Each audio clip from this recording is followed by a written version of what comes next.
Liver एक लंबी सलाद या छड़ी है जो किसी मुकर्रर नुक्ते के पेट घूम सकती है। ये लीवर मुकर्रर नुक्ते फुलक्रम या मुनव्वर कहलाता है। पहली किस्म के लीवर में फुलक्रम वजन या ताकत के दरमियान में होता है। आप देखिए, पहली किस्म के लीवर में फुलक्रम वजन या ताकत के दरमियान में है। पहली किस्म के लीवर की एक बहुत अच्छी मिसाल कैंची है। ये नुक्ता फुलक्रम है, ये वजन और यहाँ से ताकत या सही लगती है। आइए मैं आपको बताता हूँ दूसरी किस्म के लीवर में क्या होता है। दूसरी किस्म के लीवर में वजन फुलक्रम और सही या ताकत के दरमियान होता है। दूसरी किस्म के लीवर में वजन फुलक्रम ताकत के दरमियान होता है। किस्म के लीवर की एक बेहतरीन मिसाल सर होता है जो हमारी रोज़मर्रा ज़िंदगी में इस्तेमाल किया जाता है, जैसा कि यहाँ फुलक्रम है और यहाँ वजन लगाया जाता है और ये ताकत होती है।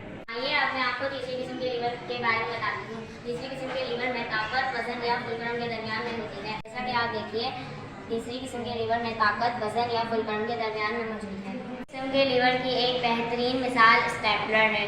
देखिए, ये नुक्ता फुलक्रम है, यहाँ पर वजन है और बीच में ताकत लगाई जाती है।